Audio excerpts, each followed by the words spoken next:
ሰላም ውድ ተከታዮችና ተመልካቾች በላይፍ ቼንጂንግ ቢዝነስ ትሬኒንግ ኤልሲፒቲ አሁን የማቀርበው ርዕስ ቢዝነስ እንዴት ይጀመራል የሚል ነው። ለቢዝነስ ጀማሪዎችና አንተርፕረነሮች የሚያገለግል ነው። ፕሮግራሙን ለማጠናከር ሳብስክራይብ፣ ላይክ፣ ሸር፣ ኮሜንት አድርጉ።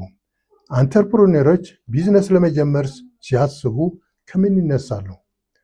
ምን አይነት ሐሳብ ወይም ህልም ይዘው ቢዝነሱን ለመጀመር ይፈልጋሉ? ገንዘብ ለማግኘት፣ ሀብት ለማፍራት፣ ራሳቸውን ለመቅጠር ወይም ከነሰሲቲ የራሳቸውን የገንዘብ ችግር፣ የኑሮ ችግር ለመፍታት ነው የሚነሱት? ይህንን መጠየቅ ያስፈልጋል።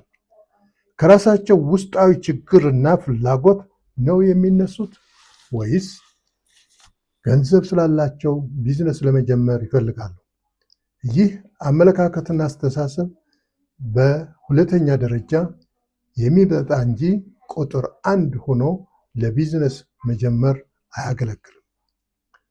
ቢዝነስ ለመጀመር ከውስጣዊ ችግሮች ሳይሆን መነሳት ከውጫዊ መልካም እድሎች ኤክስተርናል ኦፖርቹኒቲስ በአካባቢ ማህበረሰብ ወይም ድርጅቶች የሚፈጠሩ ችግሮችና ስቃይ በመነሳት ቢዝነስ ይጀመራል።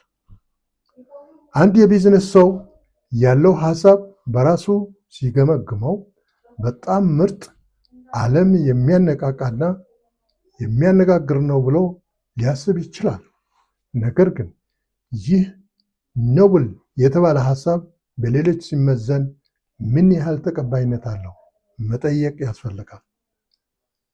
የማን ችግርና ስቃይ ነው የሚፈታው? ተደራሽ ለማድረግ ያሰባቸው ደንበኞች ወይስ የራሱን ችግርና ስቃይ ነው የሚፈታው? የአንተርፕሪነሩ የራሱ የገንዘብ ጥማት፣ የሀብት ጥማት፣ የኑሮ ችግር መድኃኒት መፈወሻ ከሆነ ሌላው ደንበኛው ምን ቸገረው? ምን አገባው? ለሌሎች ሰዎች ችግሩና ስቃዩ አይደለም። የአንተርፕሪነሩ ችግርና ስቃይ ተፈታ አልተፈታ ለደንበኛ የሚሰጠው ጥቅም የለውም። በዚህ ሐሳብ የሚመረት ምርት ሆነ አገልግሎት በገበያ ተቀባይነት አያገኝም።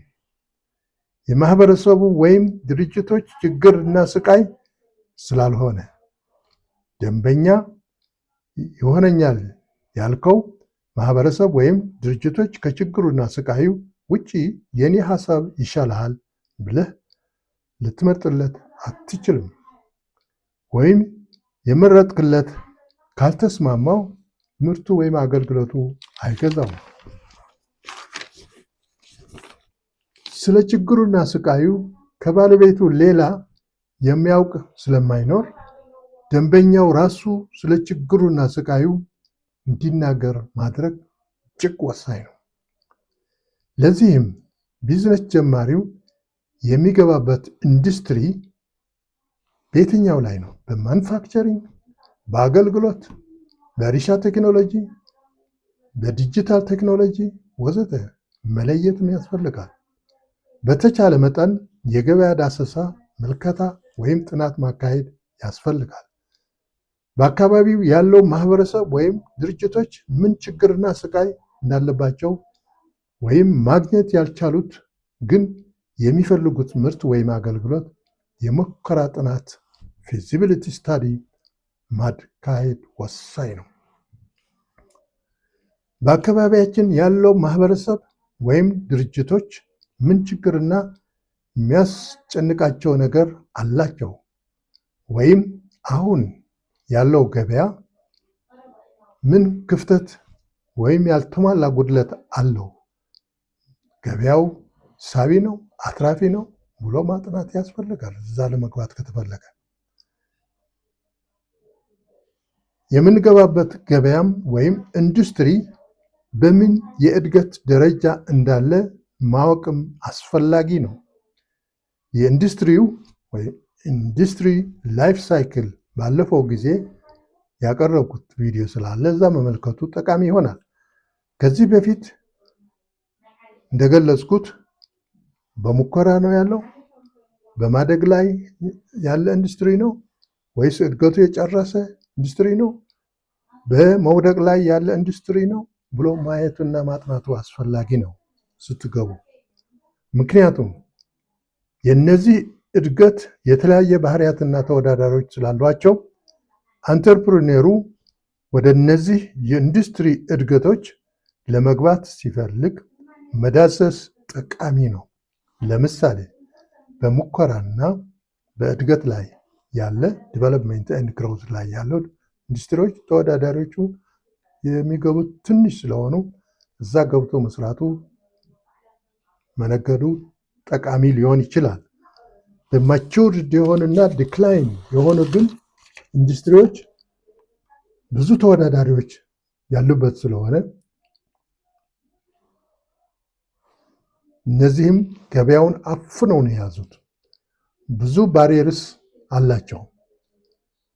ባሪየሮቹ ግንብ የገነቡበት ነው ያለው። የሚመረቱ ምርቶች በአብዛኛው አንድ አይነት ስለሆኑ መወዳደራቸውም ተመሳሳይ ነው። ስትራቴጂያቸውም ተመሳሳይ ነው። ውድድሩ ከፍተኛ ነው የሚሆነው።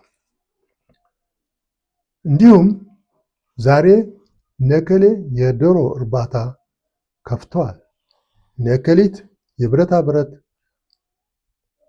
ድርጅት አቋቁመዋል ብሎ መግባትም ኪሳራ ያስከትላል። ለምሳሌ በአካባቢያችን የጉልት ነጋዴዎች እንመልከት። የአካባቢ ማህበረሰብ ምን እንደሚፈልግ፣ ምን አቅም እንዳለው በአቅማቸው መዝነው ቃሪያ፣ ሽንኩርት፣ ድንች፣ ቲማቲም ወዘተ ያቀርባሉ። ሌሎች የጥቃቅን ነጋዴዎችን በተመሳሳይ ንግዳቸውን ያካሂዳሉ። በመሆኑ አንተርፕረነሮች በራሳቸው ሀሳብ፣ ፍላጎት፣ ምኞትና ችግር ተነስቶ ምርትና አገልግሎት ለድርጅቶች ወይም ለማህበረሰቡ ለማቅረብ ቢያስቡ ለኪሳራ ይዳረጋሉ።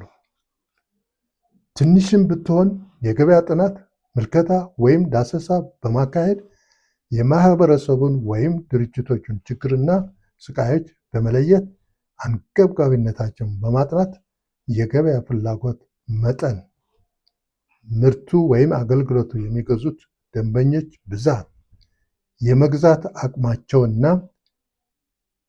ምን ያህል ምርቶች እንደሚገዙ ገበያው አትራፊ ነው፣ ሳቢ ነው ወይስ አትራፊ አይደለም በሚል መሰረታዊ መስፈርቶችን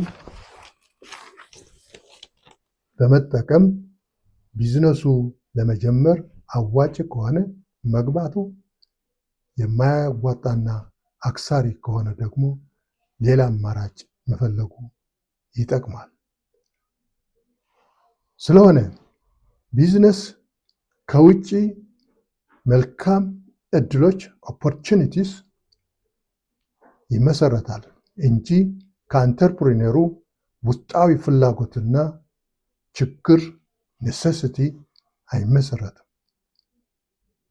ምርት የሚገዛው አያገኝም፣ የደንበኞች ችግሮችና ስቃዮች ስለማይፈታ። በመሆኑ በደንበኞች ችግር፣ ስቃይና ፍላጎት ተመስርቶ ጥራታቸውን፣ ስታንዳርዳቸውን የጠበቁ ምርቶች እና አገልግሎቶች ማቅረብ ለስኬትና እድገት ያበቃል። አመሰግናለሁ።